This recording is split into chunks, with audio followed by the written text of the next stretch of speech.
Hey guys, it's G. Welcome to another MLB Perfect Inning live video.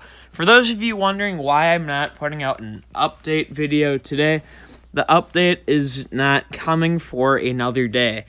We are going to get iOS build 1.0.7 when that comes, but until then, there's nothing new to report on.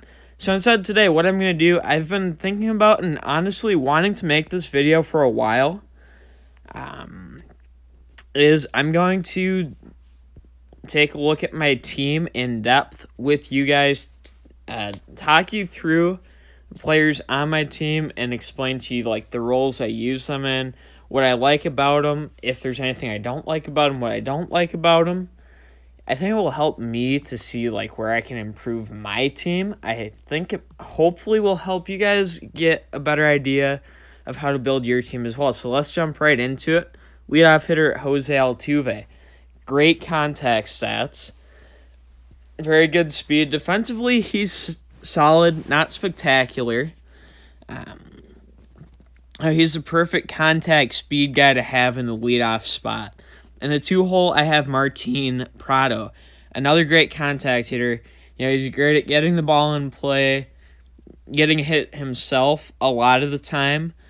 And certainly if he's not getting a hit, he's advancing Altuve along the base paths when Altuve's on. He does have a very good throwing arm from left field.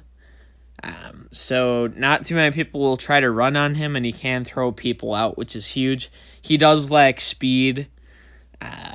So, you have to pinch run for him if it's late in the game, but then you have to sacrifice the outfield arm. So I guess that's the one trade-off there I'm not a huge fan of.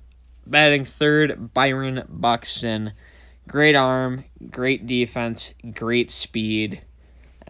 96 power, not bad. I'm not a fan of the unbalanced contact personally, but I think he gets the job done. And, if you're pinch hitting for him, you really need, your best bat. So at that point, you're basically saying, yeah, I'm all in on hitting. I can give up the speed. I can give up the defense. But he's a great asset to the team. Batting fourth, Aaron Judge. I think just about everybody has this card because he was made so widely available, and he's also a very good card. 101 throwing arm, along with decent contact, where he's a little more righty dominant. It gives... it kind of offsets Buxton's tendency to hit lefties better. Makes it so players can't sub for the matchups too much. And 107 power, he can hit the ball pretty well when he gets a hold of one.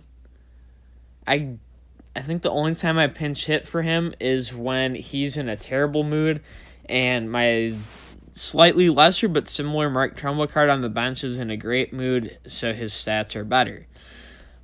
DH, I've got Robinson Cano. Absolute monster hitting. He can actually defend well, but he is slow. The reason I put him at DH and Altuve at second base is that I like that speed more. Although, for one-inning games, I might actually be better off to put Cano high in the lineup, like leadoff, second, third, and use a bench speed weapon. Part of where I'm helping myself in this video, I'm probably going to move Cano up in the order. Batting sixth, Wil Myers. Good contact, and power's mediocre. Speed's decent, but not great. He can defend well. This card, I want to say I've had him for the longest of anyone on this team, along with maybe Arenado and Segura, and then my guys on the bench. I probably need a new first baseman, someone who can hit for more power. First base, I don't need the speed there because 92 speed is no longer elite. It doesn't do much. But at the time, he was a great hitter who at the first base position was fast enough to steal, which at the time was overpowered. Batting seventh, Nolan Arenado, 91, 96, and 107 power. It seems like his hitting stats are never that good. It seems like he's always in a poor mood. I should actually move him up in the order. Yes, he's slow, but he can field, he can throw. At third base, you need a good defender with a good arm. At catcher, we've got Yadier Molina, 113 field, 116 throw. You know, he can't stop every base run, but he's going to stop him as good as anyone else. 100 and 103 on the contact ratings and 89 power. He can hit reasonably well. I have him low in the order because when he's in a bad mood, I don't want his hitting to hinder me, but his arm is still good even in a bad mood. And batting ninth, Gene Segura, probably the next guy I need to upgrade. He can defend well at short. He's got some speed, he's got some contact, but not much power. Kind of ineffective. Then my bench, Eduardo Nunez, kind of a do-everything guy. Really doesn't have any good role. For my All-Twins team, I'm keeping him there anyway, so he just kind of fills out the bench. I could really stand to upgrade this Nunez card. The contact and power, they're not as good as they once looked. 100 speed, not as good as it once looked. He can't defend any position super well, and his A9 field 93 throw is no longer great either. Stephen Vogt, I have him as a backup catcher. He can also fill in at first base defensively, depending what I'm doing for substitutions.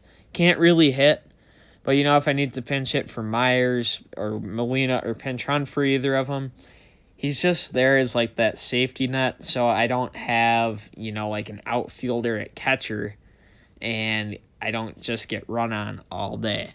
It's one of those things where if you have a bench spot, you're not going to use it for much, get a backup catcher, so then you have the versatility. Now for the three guys that I use, I'd say a fair amount. First off, Mark Trumbo, 88 and 96 on contacts, 113 power, 90 field, 98 throw. Better power, but worse at the other stats than Aaron Judge. Also a little bit slower. I keep him on the bench. He's a great, pinch hitter. If let's say like 2 outs, nobody on, and I'm like, okay, I need a home run. Because I know if I don't get a home run, I'm not going to be able to string together hits. He's a perfect pinch hitter for that. He can fill in at first base. I would not put him in left field. Outfield defense is really important. I say first base is the position where you can get away with some weaker stuff, but definitely a good power hitting pinch hitter. Next, we'll talk about D. Gordon, 115 base speed, 102 field, 87 throw. I love pinch running with him. He's also a good defensive sub for Jose Altuve at second base. Just really fun to put him in pinch running. Watch your opponent freak out, and you just sit there, you watch the pickoff throws, and then if they burn all flat, then you just send them because it's automatic. Or, you just fatigue the pitchers and take them out a few pitches early. And finally, this Mike Trout card. My number one pinch hitter, 102, 102, 102 on the contacts, lefty, righty, along with power. Not super fast. 100 field, 90 throw. He can straight up replace Byron Buxton in center field sometimes. Sure, his arm's not going to be quite as good, but if it's close, I make the substitution. Otherwise, I'll pinch hit him for anybody. The reason being, this really nice skill. First at bat, contact +2 this lucky day. So let's say you've got 102, 102, 102. You bring him into the game in the 9th inning, needing a hit, and his contacts go up by 2 points each. Balanced contact, too, so they can't really, pitch against them. Just a great card to have. Part 2 will be the pitchers. Leave a like if you want to see that. I'm still, finalizing my starting rotation. I say subscribe if you're new for more MLB Perfect Inning Live content, including information on the new update. That will come tomorrow because, of course, Gameville switched the schedule. iOS Build 1.0.7 coming out. And I guess if you have any questions, comments, suggestions, let me know. I am, getting busier. It's coming up on finals, but I'll still reply as much as I can. Anyways, guys, MG, thank you so much for watching. And until next time, and as always, peace out.